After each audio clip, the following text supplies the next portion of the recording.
Rabbi mengajarkan subhanallah walhamdulillah wala ilaha illallah wallahu akbar. Sekali lagi, subhanallah walhamdulillah wala ilaha illallah wallahu akbar. Satu kali lagi, subhanallah walhamdulillah wala ilaha illallah wallahu akbar. Itu ada rahasianya itu. Saya kalau tawaf, saya baru tiba dari Makkah umrah. Qadimtu min Makkah umratan khilal al-ayyamil madiyah. Setiap saya tawaf, yang saya ingat pasti almarhum. Setiap saya tawaf, subhanallah. Dan saya doa, minta alirkan pahalanya untuk beliau. Itu nanti dibahas ya. Itu ada rahasia yang di surat Maryam itu. Saya ajarkan kalau i'tikaf. Siapa yang mampu mengamalkan itu dengan benar dan tahu rahasia kalimat itu Allah akan memberikan jawaban pada doanya bahkan sebelum diucapkan oleh lisannya. Itu kisahnya Nabi Ibrahim nanti. Makanya kenapa dibaca di Hajar Aswad sampai ke makam Ibrahim. Karena ada kisah pendahuluan di surah Maryam di ayat 49 sampai 50. Ketika Nabi Ibrahim meninggalkan kaumnya setelah berusaha disiksa, dihinakan, diusir, tapi ingin subhanallah dan mensyukuri nikmat Allah, alhamdulillah. Bertauhid kepada Allah, la ilaha illallah, mengagungkan Allah, Allahu akbar. Maka apa jawabannya? Falamma i'tazalahum wa ma ya'buduna min dunillahi wa habna lahu Ishaq. Ketika Ibrahim komitmen dengan itu semua, mendekati Allah, mengamalkan kalimat tadi, kami anugerahkan kepada Ibrahim alaihissalam Ishaq. Padahal doanya belum disampaikan. Jawabannya kapan? Dijawabnya nanti di surah Az-Zariyat. Jawabannya di ayat ke-24 sampai dengan ayat 29. Ketika tiba nanti masa dakwah, datang malaikat mau datang ke tempatnya Nabi Lut, mampir ke tempat Nabi Ibrahim. Hal ataka hadithu dhaifi Ibrahim al-mukramin idh dakhalu alaihi faqalu salam qala salam qaumun munkarun faragha ila ahlihi faja'a bi'ijlin samin faqarrabahu ilaihim qala ala ta'kulun fa'awjasa minhum khifah qalu la takhaf وبشروه بغلام عليم غلام عليم إسحاق غلام حليم لإسماعيل. Di Quran itu ada gulamun halim, ada gulamun alim.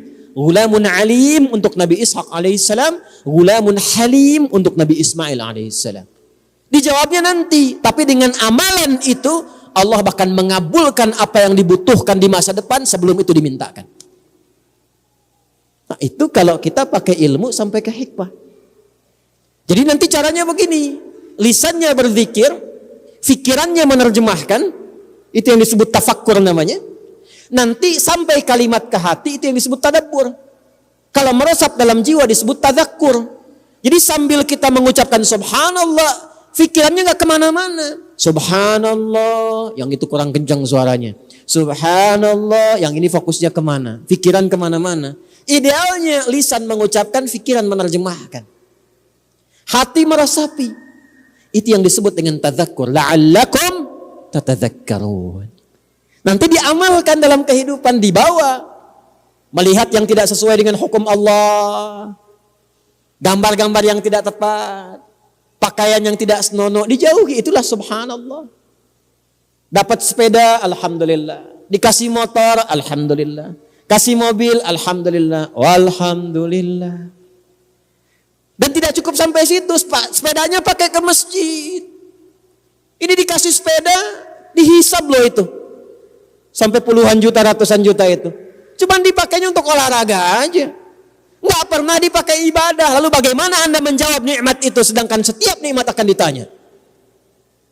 Allah akan tanya, dipakai apa sepeda itu saat aku berikan kepadamu? La tus'alunna yawma idzin 'anin na'im. Ini sepeda belum sempat dipakai ke masjid, udah minta motor. Motor belum pernah dipakai subuhan, udah minta mobil. Nah, kalau sudah sampai kepada jiwa, dipraktekkan. Wala ilaha illallah. Tauhid. Pakai ibadah. Baru kerasa nikmatnya. Begitu kerasa nikmatnya, syukur. Ungkapan syukur, ta'bir ani syukri fil Qur'anil Karim, nu'abbiruha bi kalimatit takbir. Dan ungkapan syukur mendalam dalam Al-Quran isyaratnya dengan takbir. Karena itu begitu selesai kita puasa Ramadan, ba'da ma anhayna Ramadan, nukabbiru Allah Subhanahu wa ta'ala takbirat. Allahu akbar, Allahu akbar, Allahu akbar. Itu yang dimaksud di surah Al-Baqarah min ayat 185. Itu yang dimaksudkan di surah Al-Baqarah ayat 185. Walitukabbirullaha ala ma hadakum wa la'allakum tashkurun. Dengan suara adzan Allahu Akbar, otomatis orang yang sering zikir itu ingat, ya Allah, mau dihisab. Panggilan. Itu yang menjadikan sahabat Ali bin Abi Thalib langsung bergetar. Tiba panggilan yang kalau didengar oleh gunung-gunung bisa terbelah, langit bisa tegang. Siapa hamba yang banyak dosa, yang berharap masuk surganya dan mendapatkan ridha Allah ketika mendengar suara adzan itu? Harusnya begitu.